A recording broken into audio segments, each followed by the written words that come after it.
Pemirsa NASA tercinta di seluruh Nusantara, kita sedang berada di sebuah kebun kakao milik sebuah perusahaan besar swasta, tepatnya di Desa Kota Parit, Kecamatan Selesai, Kabupaten Langkat, Provinsi Sumatera Utara. Selamat pagi Bapak. Selamat pagi. Bisa Bapak perkenalkan nama dan alamat Bapak? Nama saya Budianto, alamat di perumahan kebun ini, dan tepatnya di Desa Kota Parit, Kecamatan Selesai, Kabupaten Langkat. Berapa luasan dari kebun ini Pak? Luas ini 370 hektar. Umurnya itu variasi antara 15 sampai 20 tahun, tapi yang banyak di 20 tahunnya. Jenisnya yang dipakai adalah jenis Cirolo dan Forastero. Sudah menggunakan produk NASA? Sudah. Apa saja Pak? Yang digunakan di sini adalah NASA sama hormonik. Saya gunakan dengan spot. Untuk dosisnya? Iya, dosisnya 4 tutup per cap ditambah 1 tutup hormon. Itu Bapak gunakan berapa luasan dan berapa habisnya Pak?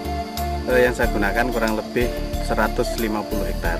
Nah, itu menggunakan 200 pasang per bulan. Kemudian untuk luasan 370 hektar ini sudah menggunakan produk NASA, itu berapa blok Pak? Saya coba sudah kurang lebih 60% dari luasan itu sudah menggunakan produk NASA. Tapi saya aplikasikan mulai bulan Januari tahun 2005. Untuk intervalnya Pak, interval pemupukan NASA yang Bapak lakukan untuk kebun ini, itu bagaimana Pak? Iya, jadi kita sesuaikan dengan tren produksi yang ada di Sumatera Utara. Itu tren produksi pada bulan Agustus sampai dengan bulan Maret, sehingga saya gunakan pas musim bunga di bulan Februari sama Maret untuk merangsang bunga di situ, dan aplikasi kedua nanti di bulan September Oktober ini untuk semester 1 tahun depannya.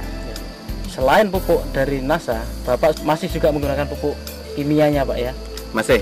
Biasanya itu dalam 1 tahun itu Bapak menggunakan untuk per pokok berapa Pak? Itu sesuai dengan rekomendasi. Kita memang melakukan rekomendasi tiap 2 tahun sekali. Jadi untuk urea itu 600 gram yang diaplikasikan 2 kali. SP sama KCL masing-masing 100 gram juga diaplikasikan setahun 2 kali. Kemudian kalau dilihat Pak ya, tanaman di sini jarak tanamnya berapa ini Pak? Ini memang bekas tanaman karet yang ditanamin di bawahnya dengan cara nanam biji atau yang dikenal dengan seed head stick. Jadi jaraknya itu variasi, ada yang 1-2, ada yang 2-4. Dengan kerapatan pohon, kalau yang tanaman rapat gini sampai 1.500, tapi yang untuk ukuran 24 sekarang rata-rata populasi tinggal kurang lebih 800 pohon per hektar. Kemudian dilihat dari naungan Pak, kayaknya di sini juga lumayan cukup banyak naungan. Ini kira-kira apa saja ini Pak pohon naungan di sini nih Pak? Ya, ini kita untuk naungan coklatnya yang pokok itu menggunakan Clearicide, tapi untuk buffer untuk angin itu menggunakan mahoni.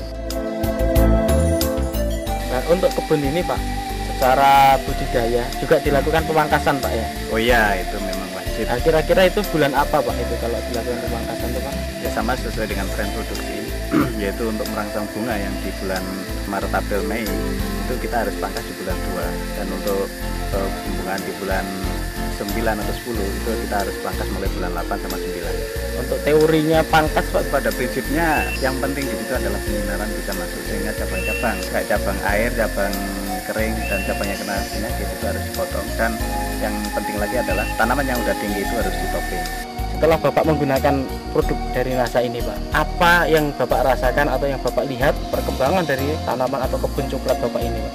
Dari segi pertumbuhan vegetatifnya dari daun memang ya cukup menggembirakan, yaitu cukup subur, dan dari bunga-bunga yang mentil yang muncul, jadi itu juga kenaikan produksi. Dari tahun sebelumnya itu ada kenaikan kurang lebih 20%. 20% ya Pak kenaikannya ya, iya, dari tahun lalu. Kemudian yang lain Pak, Bapak sudah menggunakan produk NASA dari pupuknya. Nah, kemudian untuk agensi hayatinya, Bapak sudah menggunakan belum Pak? Sudah, kita coba beberapa blok untuk persiapan jangka panjang, tapi masih diamati untuk perkembangan tingkat serangan hama dan penyakit yang ada di sini. Jadi belum bisa Bapak sampaikan di sini ya? Belum. Ya, pakai apa Pak ininya? Untuk perkembangan Phytophthora jamur itu menggunakan Glio, dan untuk hama saya coba dengan menggunakan Pestona yang saya campur dengan Aero. Pada buahnya itu ada perubahan secara kualitas atau tidak, Pak? Secara kualitas memang ada ya, terutama untuk yang kena serang hama penyakit itu saat sekarang menunjukkan tanda-tanda ada penurunan, dan biasanya mecah itu kulit buah itu keras, ini agak-agak mudah.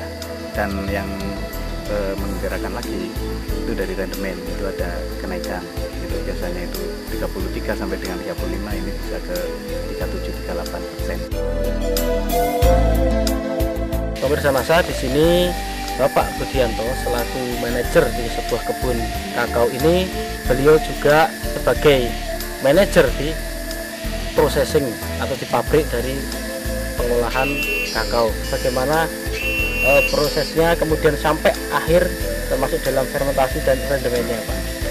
Setelah buah dipanen dari lapangan, itu siang hari atau sore hari tergantung dari siapnya panen, itu diangkut ke pabrik.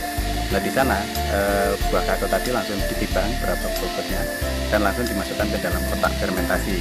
Di dalam kotak fermentasi kita fermentasi kurang lebih 4-5 hari dan dilakukan pembalikan sekali pada hari kedua, dan setelah itu dilakukan penjemuran dengan matahari itu kurang lebih 8-10 hari tergantung daripada cuaca. Dan setelah itu kalau biji udah kering dimasukkan ke dalam gudang dan disortasi, yaitu untuk menentukan kualitas biji, untuk menentukan grade A atau B dan sebagainya, baru dilakukan pemakingan. Dari pemakingan itu sudah ada yang menerima, Pak, ya, ataupun ini sudah terikat kontrak atau demikian, Pak, ya? Ya betul, jadi ini sudah kontrak, tinggal menentukan jadwal kapan waktu pengirimannya.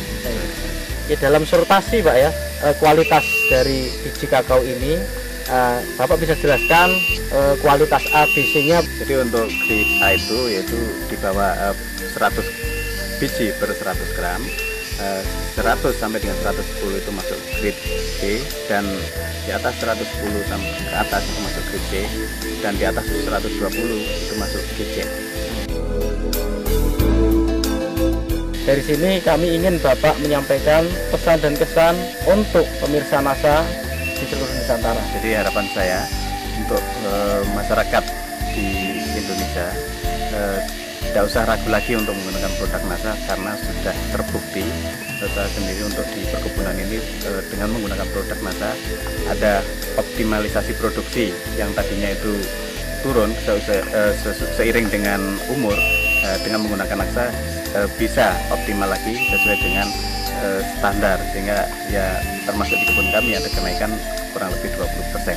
Demikianlah pemirsa Nasa tercinta di seluruh Nusantara, dengan penggunaan produk Nasa ternyata hasil dari kebun kakao milik perusahaan swasta ini berhasil meningkat dengan cukup luar biasa, yaitu peningkatan 20% dibandingkan sebelum menggunakan produk Nasa, dan secara kualitas baik itu rendemen maupun grade-nya pun dapat ditingkatkan, sehingga penggunaan produk Nasa ini mampu meningkatkan harga jual dari kakao.